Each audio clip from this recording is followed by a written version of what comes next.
From Hollywood, it's time now for Johnny Dollar. This is Robert Ecker, Mr. Parsons' secretary. You telephone this office for an appointment with Mr. Parsons. That's right. I'm an investigator, Mr. Ecker. I was sent here by Eastern Casualty and Trust. We understand David Parsons is missing. I want to talk to Mr. Parsons Sr. about it. Oh. Well, Mr. Parsons Sr. isn't in the office today. He's home ill. This is pretty important, Mr. Ecker. Maybe I better call him at home. Why don't you come to the office? I'll try to arrange to take you out there. I don't want to be a lot of trouble. There'd be more trouble if I didn't.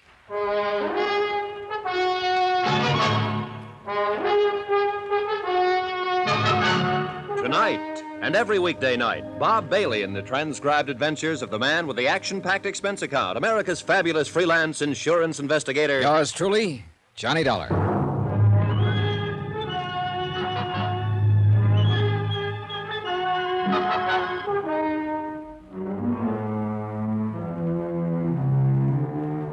Expense account submitted by Special Investigator Johnny Dollar to the Eastern Casualty and Trust Company, number 25 Yardley Boulevard, Boston, Massachusetts. The following is an accounting of expenditures during my investigation of the Callicles Matter.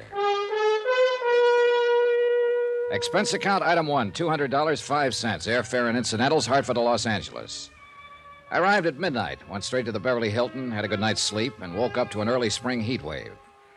By 9 o'clock, I had placed my call to Parsons, Stocks and Bonds. At 10 o'clock, I met Robert Ecker in person. He was a man about my age with a thin face and good clothes. Judging from his office, the job as secretary was a pretty responsible one. I don't quite understand this, Mr. Dollar. What made you think that Mr. Parsons Jr. is missing? Is he around? You mean, is he in town? Yeah, is he in town? Is he around? Can I see him? Well, none of us exactly knows where he is, but he's not what you'd call missing. Well, now, that depends on how you look at it, Mr. Ecker. We understand David Parsons hasn't been seen for 10 days. Is my information wrong? Well, no, what you say is true. You mean you're here to look into the matter? That's about it. May I say something? Sure. When you're speaking of David Parsons in front of his father, Mr. Parsons Sr., I suggest that you don't use that word missing. I'll try to remember that. The connotation might upset him. I'm certain he doesn't regard Mr. Parsons' absence in the missing sense. Maybe you can tell me how he does regard it. I'm afraid I can't. Mr. Parsons Sr. doesn't confide in me. How about David Parsons' wife? Sorry. How about your own opinion? I'd rather keep my opinions to myself, Mr. Dollar. There's nothing personal, but Mr. Parsons Sr. is very adamant about certain matters. In other words, Mr. Parsons Sr. does all of the thinking for publication. So to speak, yes. What concern does the Eastern... Casualty and Trust Company have in this matter? Yes, what is the bonding company's concern? $100,000. It was an automatic write-up on David Parsons Jr. when he entered the firm. I still don't understand. David Parsons had access to great amounts of money and transferable bonds here. That's where we're responsible, Mr. Ecker. Is that an inference? If it sounds like I'm worried that David Parsons might have walked off with some money or some bonds, it's an inference. That's rather ridiculous, isn't it? I don't know whether it is or not, Mr. Ecker. Well, I regard it that way. Mr. Parsons is worth a considerable amount of money.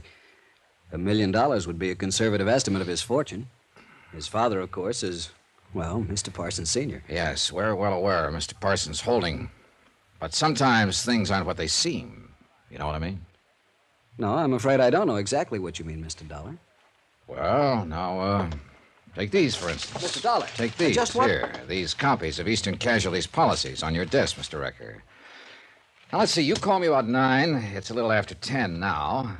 That gave you an hour to dig them out, study them over, and answer for yourself the exact questions you've been making me answer. Isn't that about it, Mr. Ecker? Yes. Yes, I'd say that's just about it, Mr. Dollar. Robert Ecker drove me out to the Bel Air home of David Parsons Sr. On the way, he spoke of the weather, the situation in Algiers, the trouble he had making reservations for weekends in Palm Springs, and the low fuel consumption of his new Studebaker Golden Hawk. He avoided very carefully any further mention of David Parsons Jr., the missing son. I put a couple of direct questions to him, which he answered indirectly by referring me to Mr. Parsons Sr., so I let it go at that. Jenny? Jenny? Somebody must be around. You said your phone. I did. Jenny? Oh, hello. Hello, Robert. Nobody around? No one so far. They must be upstairs. He's been at it today. Called me over here an hour ago. Oh, I'm Mrs. Parsons. I'm Johnny Dollar. How do you do? I beg your pardon. You shouldn't, Robert. It was purposeful. Mrs. Parsons. I'm the one you're not supposed to meet, Mr. Dollar. I'm David's wife. I just received orders from upstairs that this matter will be handled upstairs. Is that so? Oh, yes, that's quite so. My father-in-law feels that he has extraordinary competence in this matter. As in all matters, huh, Robert? We'd better get along, Mr. Dollar. How do you feel? No, I feel fine. I mean about your father-in-law handling it. That makes very little difference, Mr. Dollar. It's my husband who's missing, but his son. You're a policeman or a detective, aren't you? In a way, yes. You look like a very charming man, Mr. Dollar. Ecker! Ecker, that you down there? Just a moment, Mr. Parsons. Hurry up! You may have to practice some charm on him. Thank you for the tip, Mrs. Parsons. Not at all. It was nice to have met you. Good morning, Robert. Good morning, Mrs. Parsons. We'd better get up there. Ecker! Robert Ecker led me upstairs into a massive bedroom that could only have been decorated for a massive old man, which is exactly what David Parsons Sr. turned out to be. 6.5 feet tall, I guessed at it, since he was stretched out in bed. He had a pair of coal black eyes and white hair liberally sprinkled with gray. He spilled a briefcase full of papers and documents off the bed, punched his pillow around, and glared hard at me. What's his name? This is Mr. Dollar, Mr. Parsons. You see if he had any credentials? No, sir. Well, find out! Mr. Dollar. Sure. Here, look these over. I'll look them over. Hand them to me. Yes, Mr. Parsons. They could be forgeries. It could be a newspaper report or something like that. Go downstairs and use the hall phone. Call this company and see if they have anyone named Johnny Dollar working for them. Hurry it up. Yes, sir. Wait a minute. Those credentials are genuine. You know it and I know it, Mr. Parsons. I'm not waiting around here while you call Boston and talk to someone there you won't believe either. Now, I'm at the Beverly Hilton. You call me when you've made up your mind to talk about this matter. Fine. Now get out. I got in town last night and contacted your office first thing. I wanted to talk to you about it first for several reasons. One, you're David Parsons' father. It's your company, not his, that can be jeopardized in a situation like this. Two, you seem the logical man to see to clear up the matter easily. Now that I've seen you, I'm not so sure of that. I'll have to go to somebody else. Wait a minute. What do you mean go to somebody else? I mean, I'm not going to sit in a hotel room cooling my heels waiting for you to call me. I have to find out about this, and there are other people to talk to. Your son's wife, the whole household. They wouldn't let you in. The police, if I have to. I'd break you. I'd break you in half. Then I'd get pretty mad, and both halves of me would figure this thing out if it took 1,000,000 years and $1 million. Ecker, Yes, sir. get out of here. Yes, sir. You've got 5 minutes. I've got 5 minutes and 10 minutes and 1,000,000 minutes if I need them. We have a report your son's been missing for 10 days now. One of our brokers reported it. He happened to be one of your son's clients. Missing. All right, where is he? How would I know? I take that to mean you don't know. Do you have any ideas? Of course not. Have you had an audit of your books since he disappeared? What? Have you had an audit? Is there anything missing? Bonds, cash in the company? Ecker! Ecker! Throw this bum out of here and make sure he bounces a couple of times. Mr. Parsons. Throw him out! I've got you by a good 25 pounds, Ecker. Maybe you'd better leave, Mr. Dollar. I think I'll stay. Oh, if I could get out of this bed, I'd do it myself. Ecker! Run along, Mr. Ecker. He'll calm down. I can wait him out. You leave without throwing him out and you're fired. Throw him out! I'll wait for you downstairs, Mr. Dollar. All right. Sit down. What day's today? Friday. It was a week ago Tuesday. David left the house, according to his wife, and that's the last anyone saw him. No word, nothing since then. No police? Of course not, no police. I can hear you. Why? You know why as well as I do. An investment broker missing. What the papers wouldn't do with that. What's been going on? Nothing. We've been waiting to hear from him. No one's done anything? What is there to do that won't bring out the press? Look, I'm not worried about the press. I'm worried about your son, Mr. Parsons. Whatever happened to him has had a 10-day start, and nothing's been done about it. Now, how about the books? What about them? Have you had an audit? Now, look here, you Keep young... your voice down, will you? I ask you a simple question. Have you found anything missing? I haven't looked. Where are you going? Well, if what you say is true, no one's seen or heard of David Parsons for 10 days, then I'm going to get some help. What help? Police. I don't want any police in on this. How much does your responsibility come to? $100,000. I'll post it in cash. You'll what? I'll post that amount of money and assume your liability, if there is a liability. You'll never get a fairer offer than that. I don't want this matter to get into the papers. Well? Look, Mr. Parsons, we have assumed liability, and we can't transfer it at this date. It's out of the question. So let's start our planning from there. I met Mrs. Parsons downstairs. I understand she's not supposed to meet me or see me. Now, is that right? Yeah. Well, you better fix up that part of it. That's so? Yeah. Suppose I don't. I'll see her anyhow. Get out of here! He was looking for something to throw when I stepped out the door and walked down the hall to the stairway. At the foot of the stairs, I looked around for Robert Eckert, who wasn't around. I found my hat by the door, and then I ran into Mrs. Parsons again. Mr. Dollar. Yes? What's been decided? What's he going to do about David? Well, it's pretty hard to say what he's going to do about anything. What are you going to do? I was going to drive over to your house this afternoon and ask you to go to the police and make out a missing persons report. If you refused to do that, I was going to the police myself and ask their help. Oh. Do you think that's the thing to do? I mean, a missing person report? Yep, I think that's the thing to do. I'll be home later this afternoon. He might hear us. All right. Say 2 o'clock? Fine. You cool off? Oh, for a second or two. Some museum piece he is. Be careful of him, Mr. Dollar. He'll break your heart. He's your kind. You're his dish of meat. Yeah. I didn't pay much attention to that remark from Robert Ecker. I thought about Svengali and Rasputin and a couple of fellas like that. I didn't think of Parsons Sr. in the same class with them. But I should have guessed it. Ecker's trying to tell me, but I just wouldn't listen.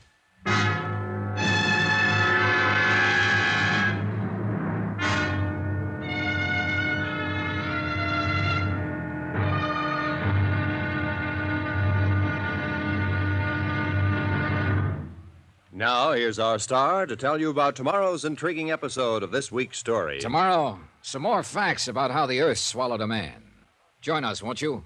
Yours truly, Johnny Dollar.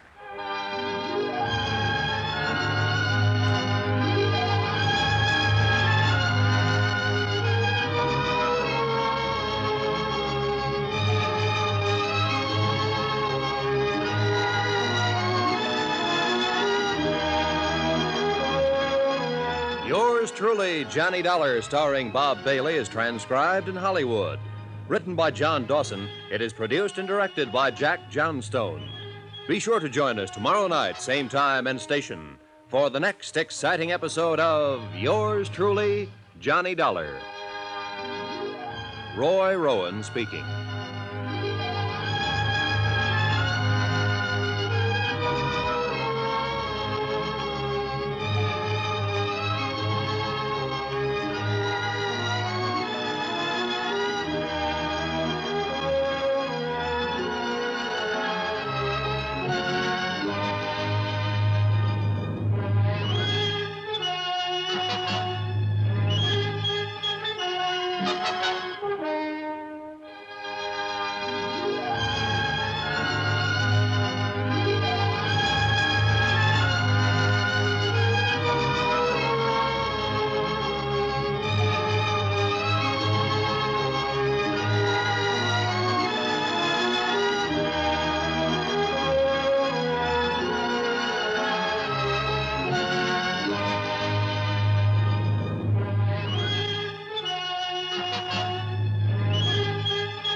From Hollywood, it's time now for Johnny Dollar. This is Mrs. David Parsons. Well, I called Mr. Ecker, and he told me where you're staying. I was just on my way out to your home, Mrs. Parsons. Oh, I'd rather you didn't come to the house, Mr. Dollar. Couldn't I meet you somewhere? Well, sure. Better still, why don't I come by your hotel and pick you up? That'll be all right. 15 minutes, is that too soon? Oh, that's fine. Mrs. Parsons. Yes? Your father-in-law know you're meeting me? If he did, I think he'd kill me.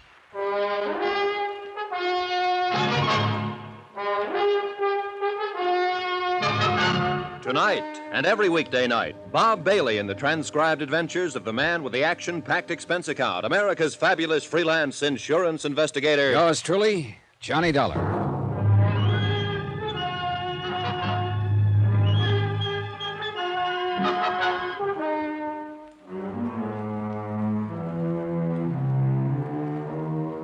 Expense account submitted by Special Investigator Johnny Dollar to the Eastern Casualty and Trust Company, number 25 Yardley Boulevard, Boston, Massachusetts. The following is an accounting of expenditures during my investigation of the Callicles Matter. Item 2, $4.55, one long-distance phone call to Dave Blaine, Chief Investigator for Eastern Casualty. I explained to him that in spite of our information that David Parsons, Jr. had been missing for 10 days, people in Los Angeles connected with him seemed indifferent or irritated by an investigation. I told him how old man Parsons had tried to throw me out 3 times when I got around to suggesting that perhaps his son might have flown the coop with some money and bonds. Blaine told me to keep trying and keep on trying to get to the bottom of it. I took him at his word. It was a little after 2 o'clock when I saw Mrs. Dorothy Parsons pull up in front of the Beverly Hilton lobby. She wore a ribbon to hold her hair back in the convertible. A sundress showed off a pair of well-tanned shoulders. The dark glasses, the cigarette holder, and the smile did the rest in making her a very pretty woman. I suppose I look worried. I keep you waiting long? No, not at all. What's the matter? Oh, I don't know. Yes, I do, too. It just struck me. I'm here to see about your missing husband. Now it looks like we're going on a picnic. I think you don't have to wear sackcloth and ashes to do your job. No, really, do you? Well, it sometimes helps on a job like this. You disapprove of me, don't you? I disapprove of everybody. I have to, Mrs. Parsons. All the time? Forever? Only until the thing's straightened out. Until you separate the chaff from the wheat, I suppose. Yeah. Where are we going? Well, I thought you might like a drive down by the ocean. I'd rather be facing you across a desk. You shan't do that, Mr. Dollar. I won't allow it. Stop looking so glum. How's that? Oh, I don't know. I just don't know. Would you feel any better if you faced me across a luncheon table? That's as close to a desk as I can think of. Yeah, let's try that out. I gave her what I could of a smile and let her think it over. She drove well, keeping her eyes to the road, both hands on the wheel. She was the careful kind. The rearview mirror was adjusted 2 or 3 times, looking for traffic cops. We went off Sunset Boulevard and onto the road that is set right by the ocean. The sun was shining. The air was warm. And I got to thinking, what business did I have worrying about a missing man on such a nice day? Oh. What is it? Come on. I'm tired of driving. Let's walk along that lovely strip of beach. Oh, now, wait a minute. Please, Mr. Dollar, please. It's such a lovely day and the air is so good. Walk with me. Talk with me. Just a little while, and then we can talk about all these other things, please.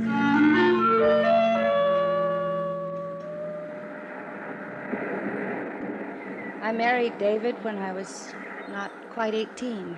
He was almost 30. Let me see, that was 14 years ago. 14 years. Go on. He joined his father's firm, and he's been there ever since. We live well, socially, economically.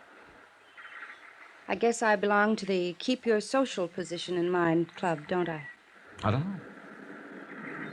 What do you think of me?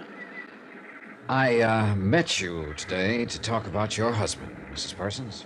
But I've been talking about my husband. I told you about meeting him, about being married to him.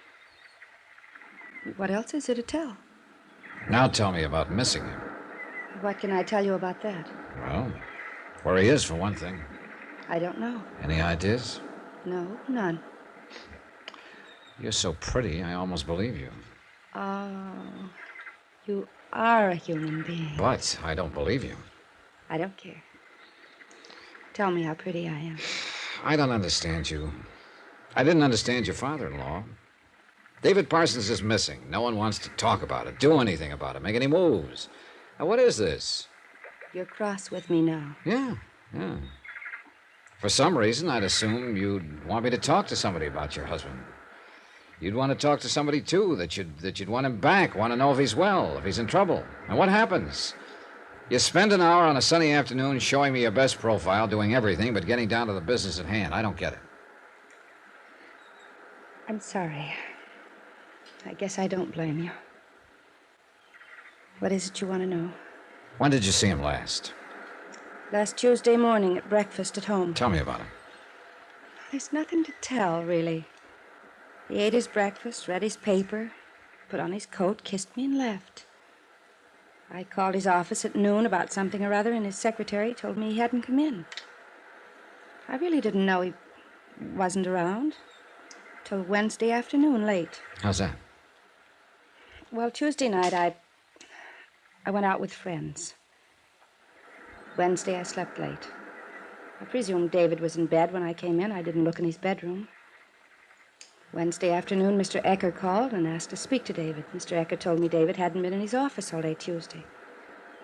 I checked his bedroom, and his bed hadn't been slept in Tuesday night, so I called my father-in-law. Why didn't you call the police?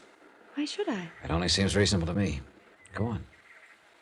Mr. Parsons told me not to mention the matter to anyone, that he'd take care of it. He hinted... Oh... I'm bad at this, Johnny, because, well, you have no idea. Well, I mean, Mr. Parsons Sr. doesn't hint. He's a very blunt person. I met him this morning, yeah. But I'll say he hinted that David might have gone off with someone else. I see. Has he ever disappeared before? Oh, yes, many times. When was the last time? Oh, last fall. For 3 days he was gone, and before that it was in the spring. He was gone for a matter of 5 or 6 days. When he came home on these occasions, what did he say? What did he do? Nothing. Oh, no, I can't believe that. I mean, if he's gone a few days without leaving any kind of word, when he returned, he must have had some explanation for it. Oh, I suppose he did. He might have said something about getting even. I don't recall. Look at me. Now, this is serious. I'm looking at you. You said you've been married to him 14 years. You said he joined his father's firm shortly after. Yes. What did he do before that? He studied and traveled. Didn't work? Well, he wrote or something. I don't know. What kind of a man is he? He's David Parsons, Jr. He's impeccable, brilliant, and honest. As a husband? Aren't you overstepping yourself somewhat? A lot of personal questions will have to be answered about him by someone. He's a very devoted husband and father. Except for those times when he disappears. Except for those times, yes. Do you suppose he'll reappear this time? Yes, of course. Why? Don't you? He's your husband, not mine. The wind's coming up. Yes. Feel like some lunch? I feel very much like going home. All right. Mrs. Parsons, Yes. did you expect me to make love to you out here this afternoon? What kind of a question is that? It's to the point. Did you? Yes. Why? It's not a nice question to ask me. I think sometimes I'm quite attractive. I think you must be attractive all the time. Thank you. Why didn't you kiss me? We, don't have to go into that. Unless, of course, you want to tell me why you stalled me all afternoon. Do you? Touché, Mr. Dollar. One thing more. When I spoke with you earlier, you asked my advice in this matter. I advised you call the police about your husband. Did you? You know I did. I also advised your father-in-law to do the same thing. He said he'd kill me and himself before he'd call the police in. You said, or I thought you said, you'd call them in anyhow. That you were concerned about your husband and wanted him found. Did I get that wrong? I don't want any police, Mr. Dollar. I don't think they're necessary. David will come back. No police. What made you change your mind? Your father-in-law? You said you only had one more question. I lied. I've got 1,000 questions. I should call home. Come on. We walked up to the highway and climbed back into the car. She drove to the nearest filling station and public telephone booth. I waited in the car while she made a phone call. Some high school kids drove up in a jalopy and sweatshirts and jeans. They waved 10 pounds of wieners at me for no reason at all and asked me if I'd like to go on a wiener fry. I told them no. An old man with a bamboo fishing pole came in. He dropped a soggy gunny sack on the pavement while he disappeared around at the back. I went over and peeked in. 3 pretty good-sized perch smelled out at me. I looked off at the ocean, Just in time to see a pair of surfboard riders catch the creamy top of a roller, climb up on their feet, and wave to their girlfriends sitting in the sand. Nothing was wrong with the world. Nothing at all. Life was going on just fine. David Parsons, Jr. had been missing 10 days, and nothing was wrong at all. I lit up a cigarette. What difference did it make if a man was missing 10 days? Not a bit. Especially to his wife, who looked her prettiest when she told me practically nothing about his disappearance. The ashes fell on my lap. I'm sorry I took so terribly long, Mr. Dollar. I had to call my father-in-law's home, too. There was a message for me.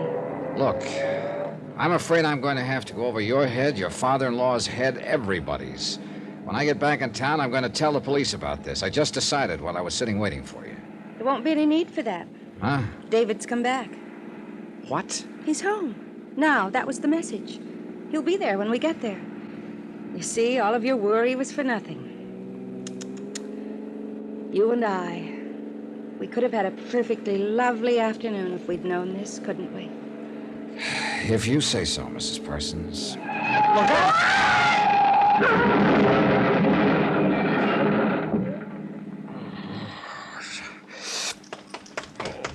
You all right, brother? Yeah.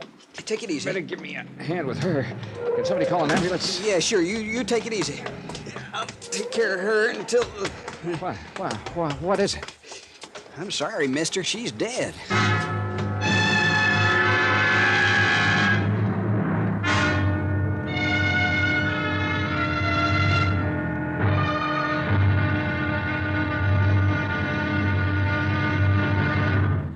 Now, here's our star to tell you about tomorrow's intriguing episode of this week's story. Tomorrow, trouble comes early and stays late. Join us, won't you? Yours truly, Johnny Dollar.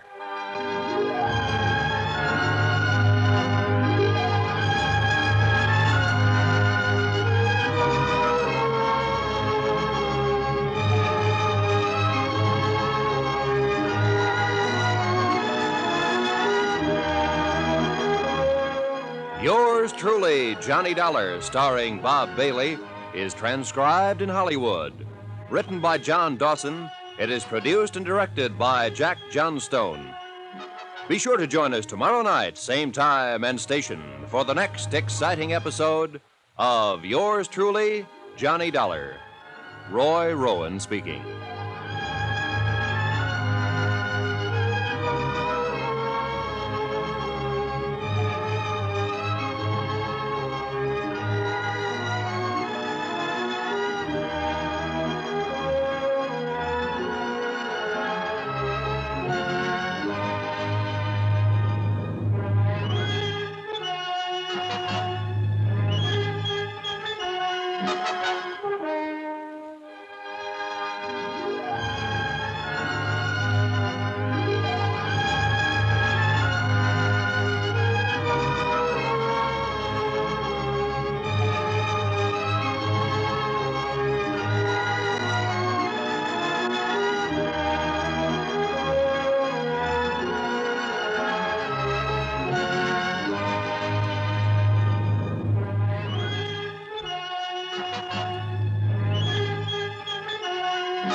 From Hollywood, it's time now for...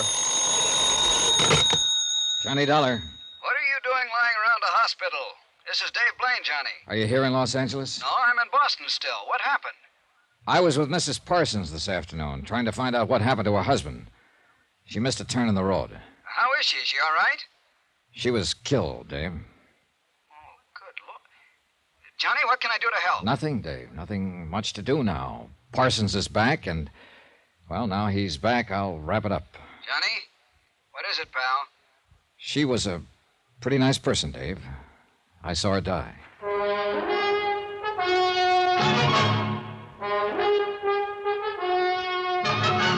Tonight and every weekday night, Bob Bailey in the transcribed adventures of the man with the action-packed expense account, America's fabulous freelance insurance investigator. Yours truly, Johnny Dollar.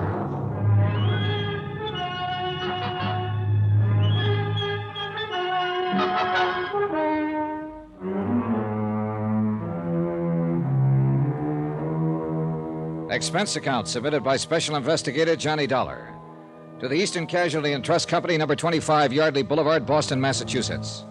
The following is an accounting of expenditures during my investigation of the Callicles Matter.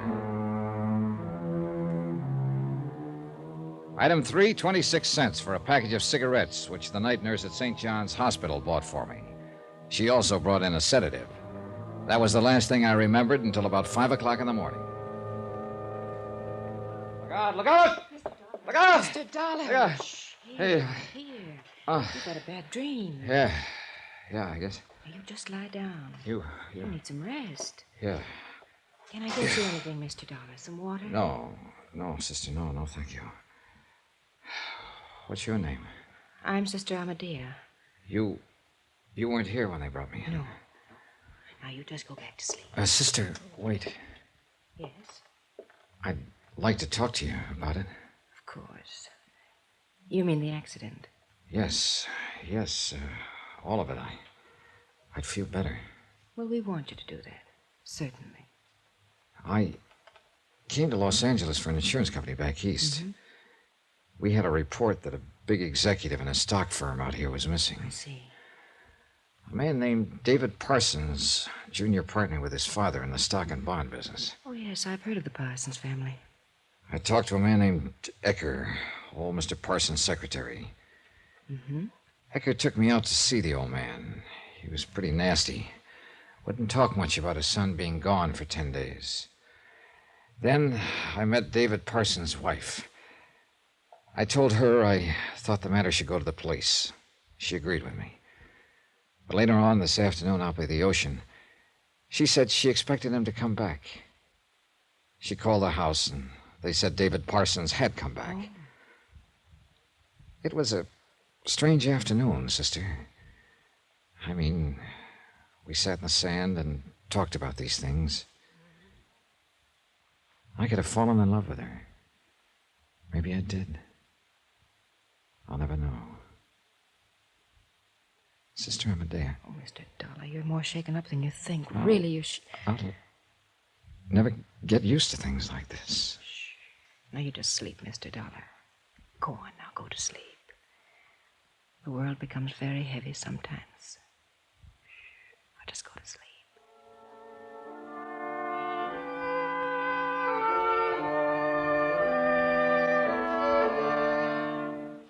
Item 4, $14.95, one night in the hospital. When I got back to the Beverly Hilton, I bought a copy of the morning paper, ordered some lunch, and sat down to read about my accident. An unidentified woman was killed. An unidentified man was slightly injured in a car crash on Sunset Boulevard the afternoon before. No names, no details, no nothing. Strange. But even stranger was the appearance of Robert Ecker, old man Parsons' secretary, at my door. Then I didn't know why his eyes were red-rimmed. Hello, Dollar. How do you feel? Oh, all right now, I guess. Come in. This whole thing's pretty terrible, Dollar. I just stepped up to see how you feel. Is there anything I can do for you? No, nothing, thanks. Mr. Parsons wanted you to know that he's concerned for you. Tell him I'm okay. How are things there? Young Mr. Parsons is pretty broken up. He's really back then. Oh, yeah. Well, then, I'm just about through out here. Could I see him? Mr. Parsons thought you'd want to. Yes.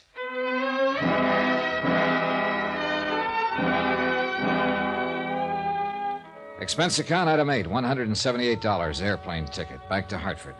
Item 9, $43, hotel and board for 2 days in Los Angeles. Item 10, $6 cab fare. My plane was scheduled to leave at 9 o'clock that night. I checked out about 4 in the afternoon and went directly to the home of David Sr. He looked a little ashen when I came in, but his temper hadn't improved much.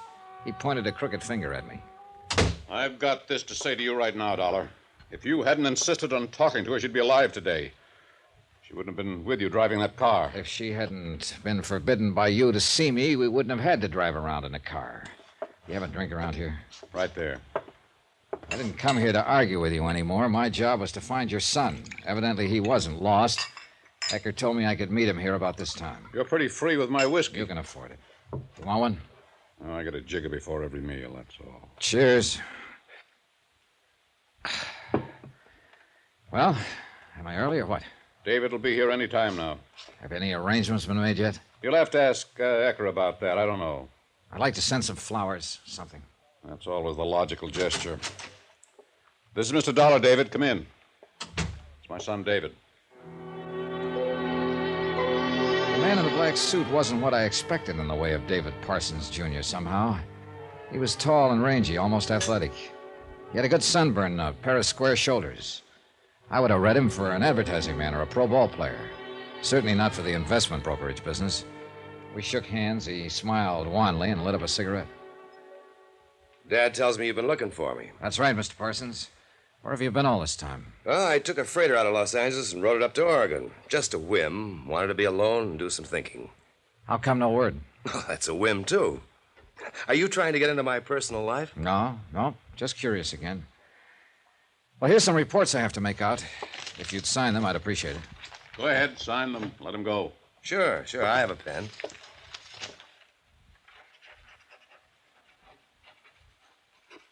Okay. Fine, thank you. Satisfied, Dollar? Completely. What ship did you take up there? Ship? The boat to Oregon. Oh, the Laureen B. Wintermaker Timber Company ship. Oh, sure. Well, I'm glad you're okay. Thank you for your cooperation.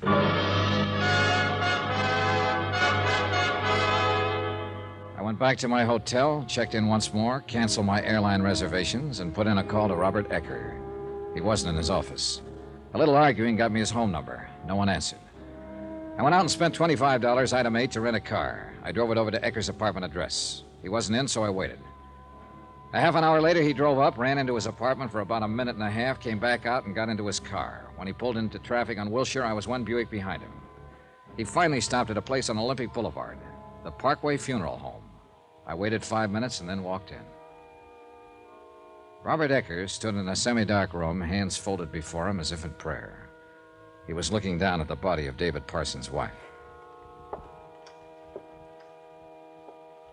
Hello, Ecker. Hello. Came by to pay my respects. Sure. Who is she, Ecker? What was that? Who's this girl? She isn't Dorothy Parsons, I know that much. Who is she? We better talk about this. Yeah. Yeah, we better talk. Her name's Ellen. Her name was Ellen Myers. We're going to be married.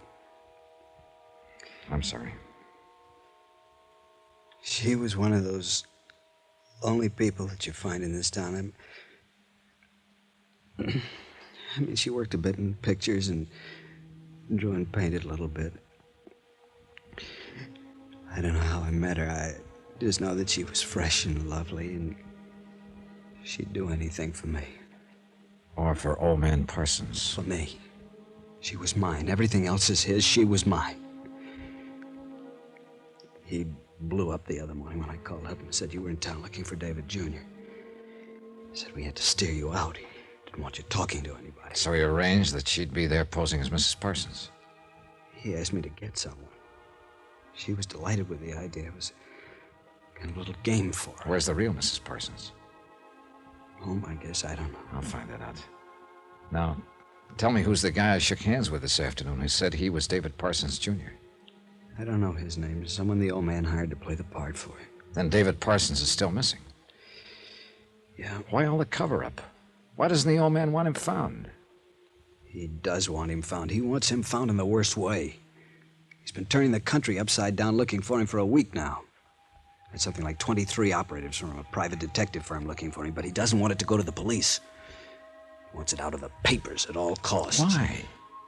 Parsons is going to merge with Little and Tennyson. You've heard of them? Yeah. The old man's got to take it easy. Heart attack. Parsons Jr. will get into the saddle when the merger happens. He'll take over the whole play. That is, of course, with the old man sitting down in Palm Springs dictating orders to him. In other words, old man Parsons wants his figurehead to be on deck, clean and unsullied for the merger. That's it. What do you think happened to Junior? I don't have any idea. What happens to any of us who work for Parsons? We give him lip at first, we get mad at him. In the end, he shakes out all the dignity and honesty you might ever have, and he makes you his own personal robot. Look at me, Dollar. He got me to make my girl play all that out in front of you. Now she's dead, and I'm still a robot for him. Take it easy. Yeah, sure.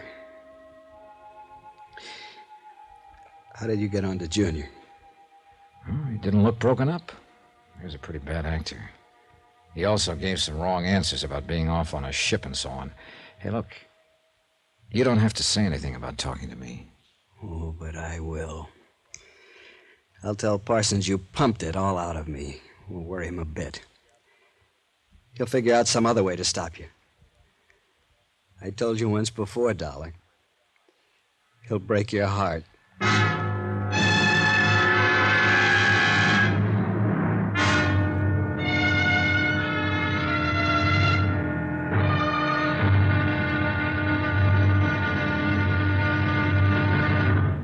Now, here's our star to tell you about tomorrow's intriguing episode of the Callicles Matter. Tomorrow, we find out that Callicles was a Greek. Maybe the greatest one of them all. Join us, won't you? Yours truly, Johnny Dollar.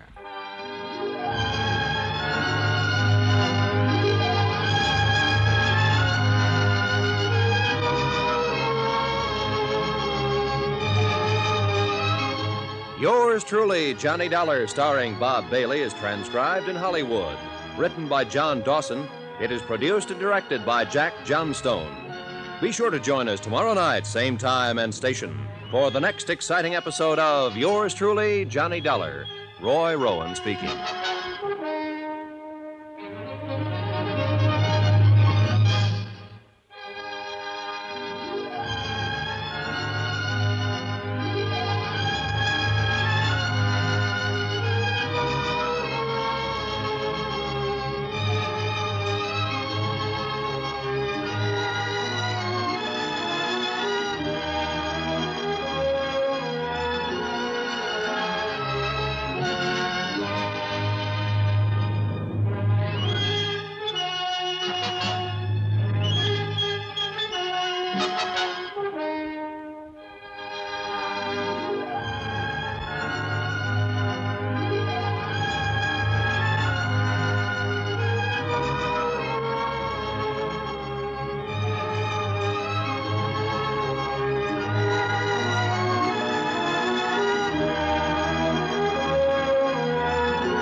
From Hollywood, it's time now for Johnny Dollar. Ready with your Crestview number, Mr. Dollar. Good. Yeah? Mr. Parsons? Who's this? Johnny Dollar. What are you doing in town? Still looking for your son, Mr. Parsons. You met him yesterday. He's been found. He wasn't lost. So I met the man you hired to convince me that he was your son. I know he isn't. Listen, if you're going to make trouble... I will if I have to. I have that guy's signature on 2 papers in my briefcase. It constitutes a witness forgery, no matter how you look at it. I'd be willing to call up a lawyer and see what kind of noise I can make. What do you want?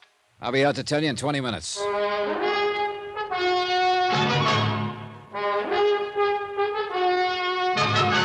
Tonight and every weekday night, Bob Bailey in the transcribed adventures of the man with the action-packed expense account, America's fabulous freelance insurance investigator. Yours truly, Johnny Dollar.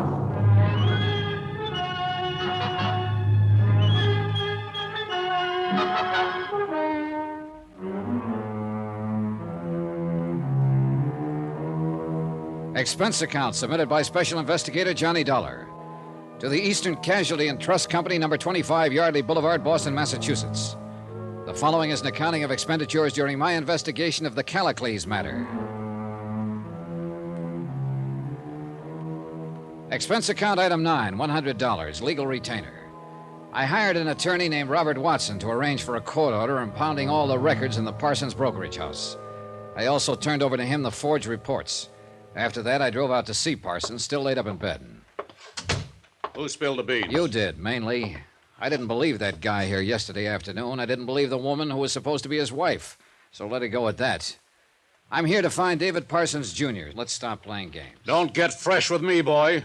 I've crunched many a loud talker just like you. You want me to walk out of here and start jamming up your works right now, or do you want to listen? You've botched up everything so far. Do I handle it, or do we keep on like this? I'm going to kill you when I get on my feet. In the meantime, you're going to lie there and like it.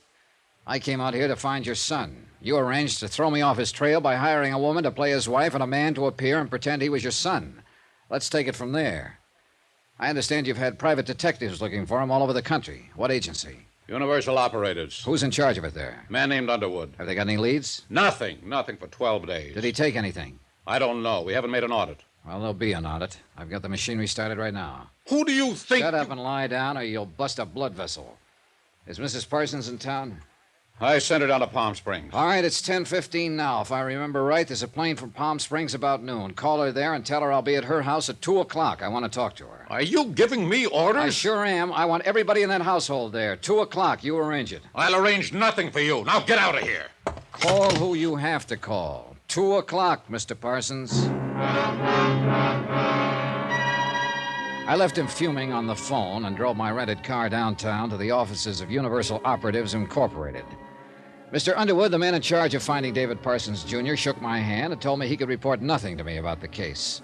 I asked him to phone old man Parsons, which he did. That changed his mind. He broke down and gave me an hour-long story on what they'd done to locate the missing man. When he was finished, it came out the same way. They'd run into blank walls everywhere. They had no idea where David Parsons might be. I told Underwood he and his staff were fired and that Mr. Parsons would confirm it. I left him fuming on the phone. Expense account item 10, $4, 2 drinks and lunch, all alone. After that, I drove over to the residence of David Parsons, Jr. Mrs. Parsons was a tall, graceful woman in her late 30s, settled on a sofa in front of the fireplace. The clothes she was wearing, the house itself, the appointments of the formal room, all suggested a well-run, well-kept sort of life. I've answered so many questions from those private detectives. I'm sorry to put you through it all again. You must operate in a rather high-handed manner, Mr. Dollar. My father-in-law expressly told me the point here is not to let any of this get into the papers. The point here is to find your husband, Mrs. Parsons. He's been missing 12 days now. Well, I suppose I was the last one to see him. It was after dinner. He went upstairs. I didn't see him after that. This would be... The 13th. Yes, it was. Did he sleep here that night? His bed had been slept in, yes. Then he really disappeared sometime on the 14th. I suppose that's accurate. He wasn't in his office that day. Did he take a car? No. But I know the private detectives checked the cab companies He to could see... have flagged one 2 blocks away. How about clothes? Did he pack anything? Not a thing. Money? I don't know. Okay. Can you think of any enemies who might want to harm your husband? Enemies? Oh, dear, no. Think a minute. Well, perhaps in his office, in his business, there's someone. But he never discussed what went on there with me. Mm-hmm. Are you sure? It was a rule. This is our home. That is David's business. We just never talked about what went on in his office at all. How long have you and Mr. Parsons been married? 18 years next July. Have you been getting along? Of course we've been getting along. We've gotten along always. Ever discussed the probability of divorce or anything like that? Certainly not. Can you think of any reason why Mr. Parsons would just walk out and not come back? None whatsoever. Have the people in his office been worried about him? Well, I believe Mr. Ecker's the only one who knows. The others think he's away on a business trip. In other words, the whole thing's been kept quiet. Oh, yes, of course. This merger situation is quite delicate. As you know, Mrs. Parsons, were you very close to him? I beg your pardon. Don't beg my pardon. Just answer the question. Everybody seems to be worried about a merger, not about a man. Did you spend time together, do things together? Of course. We entertained frequently, we traveled, we had common interests. What? Well, home, of course. What else? I don't know what you mean. Did you enjoy each other, go out together, have fun? Oh, really? Did he have a hobby? Well, yes, sort of. David liked to read and write a little. He fancied himself a scholar along some lines. What lines? Oh, literature. Of course, it was just an indulgence. Where did he indulge himself? He had a small study upstairs. Would it be possible to look at that room? Oh, yes, I suppose so. All right, I'll get to that in a minute. Mr. Parson, drink very much? Cocktails before dinner, maybe 2 or 3 after. Ever any long drinking jobs on the town? David never went off and drank, if that's what you're trying to find out. Well, that's what I'm trying to find out. Is he in good health? Yes, perfect, I think. What's the name of his doctor?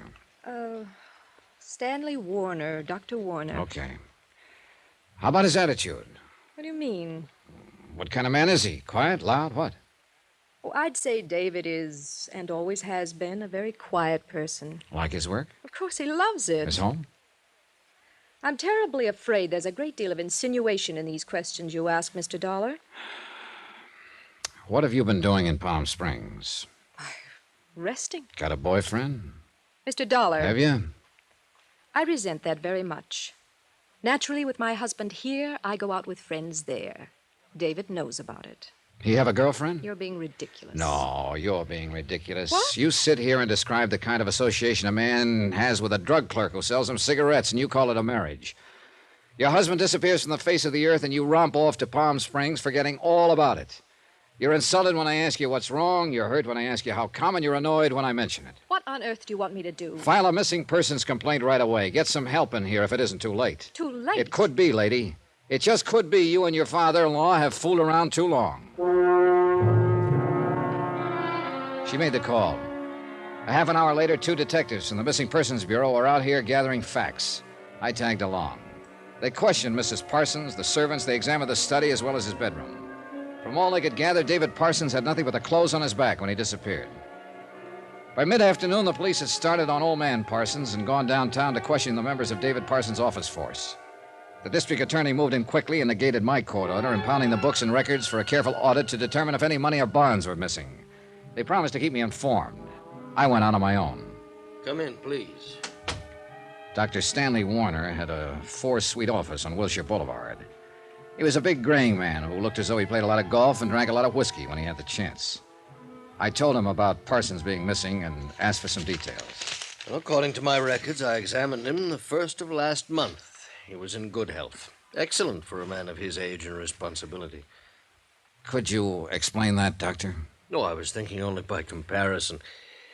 David Parsons is 40 years old. He's held a position of tremendous responsibility for many years. For a lesser man, or for a frailer man, the incidence of organic disturbance in this age area increases considerably.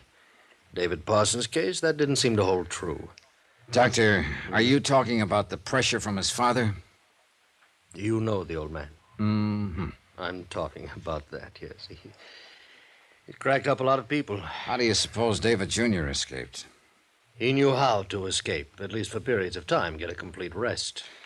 Was there any indication or any reason whatsoever when you examined him to suspect that he might suffer from some sort of mental trouble? No. I'd say that when I examined him, he was in excellent mental shape, too. I see. Did you ever meet him outside the office? Socially? Yeah. Yes. Both belonged to the same country club. Played golf with him several times, seen him at dances, other affairs. Mm-hmm. He and Mrs. Parsons strike you as a happy couple? I'll answer that by saying that happiness is intangible. I envied him, though, not because of his wife, you understand, but because with all the requirements that were made of him, he was still a gentle, decent man. You ever appear with other women? Not that I know of. Did you ever have occasion to talk with him with his hair down? Once. Startled me at first. I was aware that he was a man of education and culture, but I was quite taken aback by his ability to quote the classics. Seemed incongruous somehow. I remember this day we met in the club. We had a drink. I don't think anyone was there except the waiters. I was talking to him, and suddenly he dropped off the conversation. He stared ahead, And then he began to quote a Greek, Callicles. Callicles? Yes. I was so impressed by the passage, I took the trouble to look it up myself and write it down. I have it here. Yes. Here. I can still see him quoting that word for word. Read it. But if there were a man who had sufficient force, he would shake off and break through and escape from all this. Go on, will you, please? He would trample underfoot all our formulas and spells and charms, and all our laws which are against nature. The slave would rise in rebellion and be lord over us, and the light of natural justice would shine forth. When did Parsons quote this to you, Doctor? Monday, the day before he disappeared.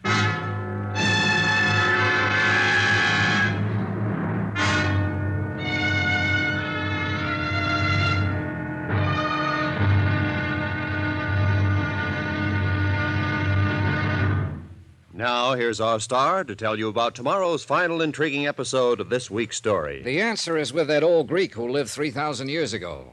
Tomorrow we'll find it. Join us, won't you? Yours truly, Johnny Dollar.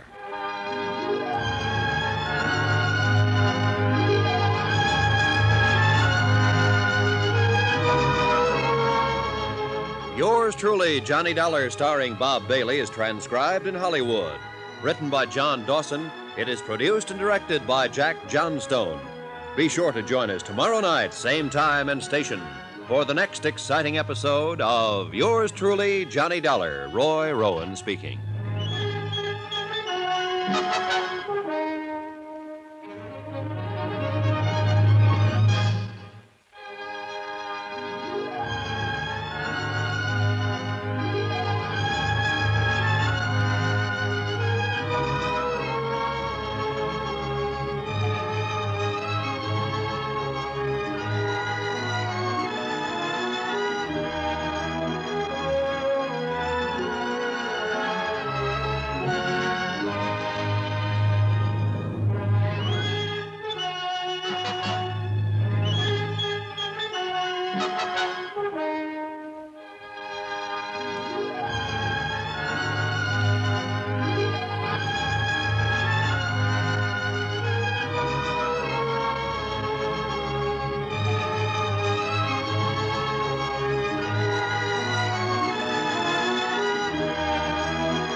From Hollywood, it's time now for Johnny Dollar. David Parsons, did you read the morning paper? Yep. It's spread all over them. My son missing. I've had calls from New York all morning long. The business merger's jeopardized, and it's your doing. Anything else to say? When I finish with you and your liability company, there won't be enough left to burn for junk. Mr. Parsons, before you shoot off any more steam, do you want me to give the papers the other half of the story? The one about you arranging for people to impersonate your son and his wife? Are you threatening me? I guess I am. Why, you... Bye.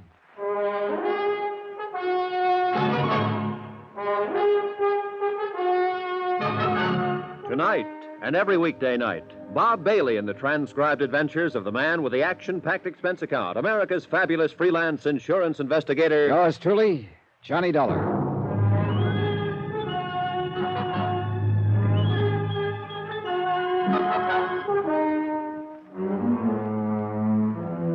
Expense account submitted by Special Investigator Johnny Dollar to the Eastern Casualty and Trust Company, Boston, Massachusetts.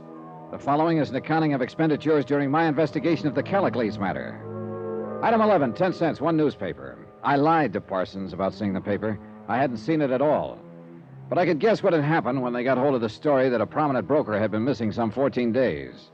It was all there, spread over the front page. I waited a couple of hours before I took old man Parsons on again. You think you're pretty smart, don't you? You should have given this matter to the police in the first place. I gave it to a detective agency. And what do you mean by firing them? Oh, they were just spending your money. And you're losing it for me with all this in the paper. I'm still trying to find your son, Mr. Parsons, remember? You aren't going to find him here. Something's come up. Maybe you can explain it. The DA's office impounded the books yesterday. $5,000 was withdrawn from your son's personal account. What do I have to explain about that? Wait. It was taken out the morning he disappeared. Do you have any idea why he'd withdraw a sum of money that size? No. Do you? Sure. Somebody could have been standing in back of him with a gun, threatening to blow his head off. He might have had a date to go to a wedding and needed some tip money. What can you add? You're getting mad, Dollar. Go find your answers someplace else. You don't care if he's ever located, do you? Dollar, let me tell you something. My son means that to me. No more. He's never had brains enough or energy enough to do anything by himself. I do everything, always have. The only reason I want him back is to effect the merger with Little and Tennyson. You knew that right away. I suppose so. I just wanted to hear it said to believe it. Well, now you've heard me say it. You know, one reason why I always run the show, Dollar. My face never looks like yours over anything. I got out of there fast. I went downtown with a tall policeman named Jerry Engel to interview a bank teller. I'm Sergeant Engel. It's Mr. Dollar. Oh, yes, you phoned me. It's about Mr. Parsons. You took care of him when he came in here last Tuesday, a week ago, is that right? I handled the withdrawal, yes. We'd like to see the slip on that, please. Yes, I looked it up. I have it ready for you. Have you known Mr. Parsons very long? Well, I don't know him well, really. Look at this picture. This man is the same who signed the withdrawal slip last Tuesday morning? Yes, that's Mr. Parsons. Okay. Tell us what happened. Well, he just came up to the cage and handed me the withdrawal slip, that's all. I see.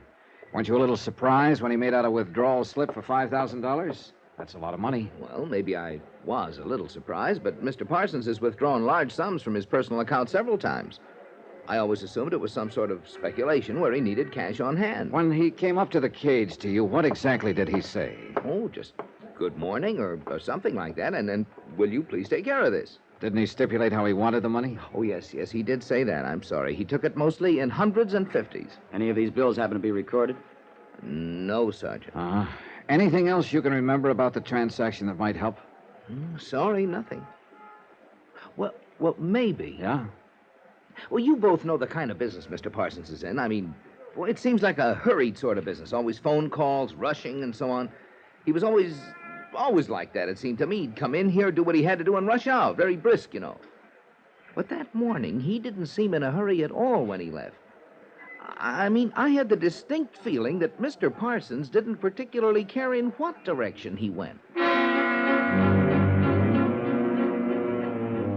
A recheck with Mrs. Parsons and the house servants established that Parsons had not left the house with the described money bag.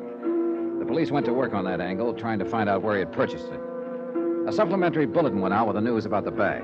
The district attorney's men were trying to find out if he was involved with another woman, and if so, who. Parsons was reported to be in Toledo, Detroit, the Virgin Islands, and Boston. All the reports were untrue. Yeah, officer, that's him. That's the guy who was in here that night. You sure? Well, I'm positive that's his picture. Was he with anybody? No, he was all alone. He sat over there on that stool. How long was he here? Oh, he's heard we closed the joint. Did you happen to see where he went from here? No. And what kind of shape was he in? Drunk? No, he was real sober and quiet. Drank all night, but he seemed to hold his stuff okay. Did you talk to him at all? No, just took his order for drinks. He didn't seem to want to talk to anybody. I see. Did you happen to notice if anybody who was in here went over and talked to him? I think a couple of people tried. You know, you get that sort of thing in a joint like this, but he didn't say much to any of them, so they just left him alone. He just sat alone and drank? No, he was making a phone call all the time. He was here, a long-distance call from the booth over there. He sat at the end of the bar so he could hear the phone ring. How do you know he was making a long-distance call? Well, he handed me a 20 once and asked me to change it to quarters for him. All the quarters I had. About what time was this? Oh, I don't know exactly, but it took him 2 or 3 hours anyway. Do you know if he ever completed his call? He poured a lot of dough into the phone. I guess he did, finally. Did he have anything with him while he was here? What do you mean? Was he carrying a little black bag, maybe? No, nothing but his overcoat. Yeah. What? He did say something to me at that. He asked me if I knew Callicles. Callicles? Yes, Sergeant. He was about 3 bourbons along by then. Mean anything? I've heard about that before, Jerry. Callicles was a Greek. Parsons quoted him to his doctor once. Something about a man breaking through and shaking off his chains. A pretty piece of poetry. poet. I thought he was a bookie. Oh, excuse me. Well, Jerry, one thing for sure. Yeah, what? We know he was alive that night.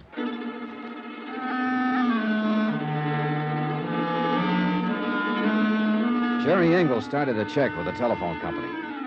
Their records disclosed that David Parsons had placed a call from the pay booth in the bar on the night in question. It had been a person-to-person call to a Kenneth Temple in San Francisco. We tried to place a call to the same number, but there was no answer. We waited another 2 hours trying to complete the call, and the operators were still trying when we drove out to the Parsons residence once more. Mrs. Parsons gave us a cool greeting. I certainly don't appreciate any of this. You're responsible, Mr. Dollar, for all this publicity. We don't have to go into that, Mrs. Parsons. We need your help now. We found out that your husband called a man named Kenneth Temple in San Francisco the night he disappeared. Oh? That name, Kenneth Temple, does it mean anything to you? No, I've never heard it before. Mr. Parsons never mentioned it to you? Well, I can't say for certain, but it's not familiar to me at the moment. Have you ever been to San Francisco? Yes. When? Twice. Going to and coming back from Hawaii 2 years ago. Has Mr. Parsons ever been in San Francisco? He was on the same trip. This name, Temple, maybe it was someone you met while you were there. No, I don't recall meeting anyone there at all. Sergeant. Yes? All this has been quite upsetting, quite nerve-wracking, really. I don't know what progress you people are making, but I do wish it would all be handled soon. Excuse me, please. Sure. Well, this isn't getting us very far. I don't get it. Hello? Who? Oh, yes, operator. Just a moment. It's for you, Sergeant. Oh, thanks. Probably San Francisco operator. Thank you. This is Sergeant Engel. Yes? Oh, hello, Mr. Temple. This is Sergeant Engel, Missing Persons Division, Los Angeles Police. We're trying to locate a man named David Parsons. Huh? All right. He's there now. He's going to put him on. David? Well, let me talk to him. Just a minute. That an extension? Oh, yes. Please. I'll get it. Let me talk. Hold it a minute. Miss Parsons? I've been pretty worried about you. Yes. Yes, she's all right. She's right here. Okay, Mrs. Parsons. Here, take it. David? How are you? Oh, it's so good to hear your voice, David. When are you coming home? Your father and I have been... I read about it in the papers. Now, I want you to listen to me, Dorothy. Dad's going to ask you, so listen. But... Listen to me. I'm listening, David. Do you remember all the times that I've asked you to talk to me? The times during these years when I've wanted companionship, warmth, a home that was lived in? Each time I asked for these things, you were always too busy, too taken up with things outside my life. Do you remember all that? Oh, yes, David, I remember all that. Well, this is the end of you and me. But your father... It's the end of Father and me, too, Dorothy. You tell him that. He probably won't believe it, but you tell him the merger's all his. He'll have to get another figurehead. You'd be so angry. Dorothy, what I'm trying to say is his anger doesn't worry me anymore. Oh, what about me? I never worried you. But, David... I'm going away. A long sea voyage with Temple. You don't remember him, but he was a sailor I used to talk to aboard ship when we went to Hawaii. He has a boat now. I'm shipping on it. Well, when will you be back? I won't be back. David. Now, will you put that police officer on? Hello, Mr. Parsons. Who's that? My name's Johnny Dollar. I've been trying to find you for 2 weeks. I'm an insurance investigator. Oh. I found out quite a lot about you. I want to make sure I'm talking to the right man. I won't answer a lot of questions. Just one. It's not even a question. Callicles. Oh. Mean anything?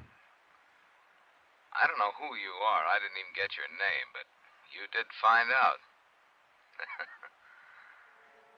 If there were a man who had sufficient force, he would shake off and break through and escape from all this. He would trample underfoot all our formulas and spells and charms and all our laws which are against nature. The slave would rise in rebellion and be lord over us. So far as the police were concerned, there was nothing more to do. So far as the insurance company's concerned, we'll have to sit on a $100,000 bond and hope that David Parsons will return to his life in Los Angeles when he gets whatever it is out of his system. Expense account total, $1,100.59. Remarks? Just Mrs. Parsons, to me. She asked, why he never talked about this to her. I told her he did. No one ever listened. She didn't understand that either. Yours truly, Johnny Dollar.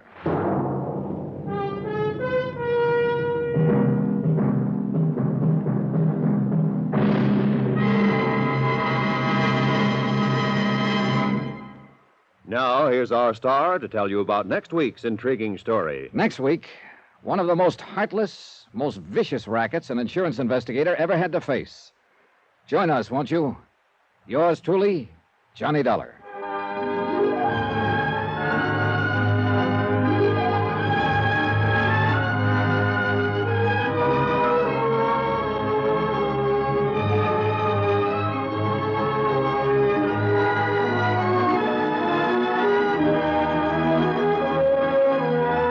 Yours truly, Johnny Dollar, starring Bob Bailey, is transcribed in Hollywood. Written by John Dawson, it is produced and directed by Jack Johnstone. Heard in this week's cast were Virginia Gregg, Harry Bartell, Lillian Bayef, Will Wright, Gene Bates, Carlton Young, Lawrence Dobkin, Bert Holland, Marvin Miller, and Herb Vigran. Musical supervision by Amerigo Marino. Be sure to join us on Monday night, same time and station, for another exciting story of yours truly, Johnny Dollar. Roy Rowan speaking.